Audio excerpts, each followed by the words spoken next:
Magandang umaga mga idol. Ito gusto ko lang i-share yung tungkol sa battery. Pag ganitong bagong battery yung may binili kayo, ang gagawin nyo, titester nyo kung may laman o wala.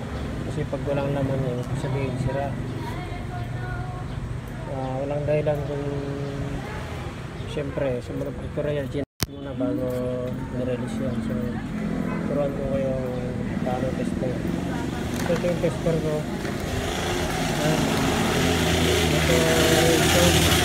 Ito direct ko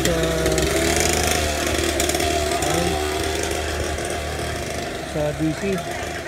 So since ito nag-auto rin siya, so pag yung digital nyo may hindi siya select, magsa-select pa yun, may 12 dapat nakaselect siya sa 20 volts kasi ito 12 volts, 13 volts to dapat so ganun lang. Kung analog din 20 volts din ang ilalagay nyo yung tester nyo. Ito select ko na lang sa DC, so pwede na akong mag-proceed mag-test. So ganun lang mga idol. So sasawa dahilan bakit ganito ang kinuha ko, hindi yung size mo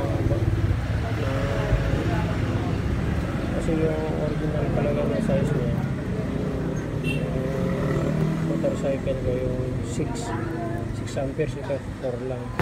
So bibigyan ko dahilan yung bakit ito ang napili ko. Local lang to pero may mga tips ako dito. Subok na kasi yung tips na to eh. So ito, ganito lang. Test natin kung may naman ba.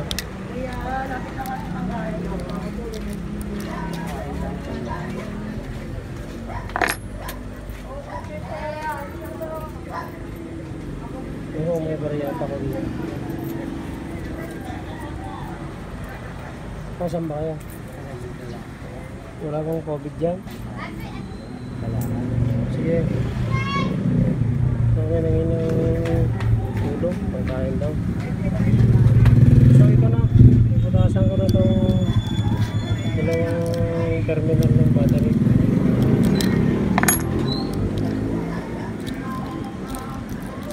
Yan. Ito mapangit kasi yung red saka blue. So minsan kasi mali yung dito, yung polarity, yung sign ng polarity. So kailangan i-test mo muna. Marami na akong nakita eh. Mawari yan, black code. Okay lang naman pag-test na yan, pag-test yung pagka-tester mo. May negative lang ang resulta. Pero okay lang yan. 13 volts bago. So sabihin, okay na okay ito ang nabili natin battery. So ganun lang guys sa pag-test. So lalagay ko na dito sa 13 volts. Ano ko ako. So dapat pag 12 yan, pag 12 sigurado may tama yung battery na binunod. So ganun lang. So lalagay ko na guys.